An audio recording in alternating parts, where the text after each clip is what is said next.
নমস্কার বন্ধুগণ, আপনারা দেখছেন নিউজ। আমি বাপ্পা দাস। আজকে আমাদের চর্চা হচ্ছে এই যে জিও এয়ারটেল ভোডাফোন এত রিচার্জ বাড়িয়েছে, এটা আমাদের উপর খুব অন্যায় করেছে। তো আমরা এখন মানুষের রিয়াকশন নেব যে তাদের কি অবস্থা হয়েছে রিচার্জ বাড়ানো নিয়ে। কেমন আসুন। তো আমরা এখন একজনকে পেয়েছি, দিদি না দাদা ঠিক বুঝতে পারছি না। এখন ওকে জিজ্ঞাসা করি। ম্যাডাম ম্যাডাম বা দিদি, আমি কিছু বুঝতে পারছি না। তো আপনি একটু বলবেন যে এই যে এত রিচার্জের দাম বেড়েছে, এতে আপনার কি রিয়াকশন হচ্ছে? আপনি রিয়াক্ট করছেন কি করছেন না?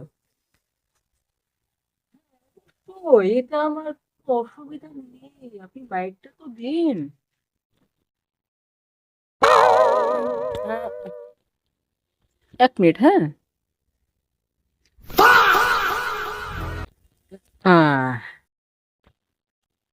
আসলে আমার হাতটা এই থেকে বেশি হয় না, তো আমার সাথে ধরে অভ্যাস তো। না মানে টর্চ ওই জন্য যে এতে আমার কোনো অসুবিধা নেই।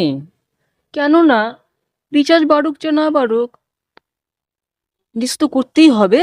আর আহ, আমরা এই রিচার্জ এরকম সরকারি তো টাকাটা না বাড়ায়, তাহলে আমাদের এত ভালো পরিষেবা দিবে না কি হবে? সরকার তো ভালো পরিষেবা দিতে হবে। এই ধরুন আমি যে বাড়িতে ভিতর ঢুকে নেট করছি, ইন্টারনেট একদমই চলছে না। কি আর বলবো আপনাকে, আপনি বলেন। মানে আমি যে একটু আমার বয়ফ্রেন্ডের সাথে কথা বলবো, তো ভিডিও কলে এত বাফারিং হচ্ছে আমার বলা যায় না।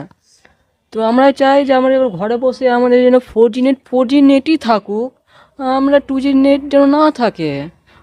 বুঝতে পারলেন? হ্যাঁ, আশা করি আপনি বুঝতে পারলেন। হ্যাঁ, 1 মিনিট। হ্যাঁ, হ্যাঁ বাবু বলো।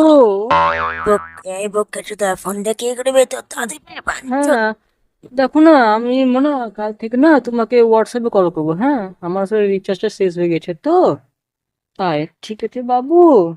হুম, বাই।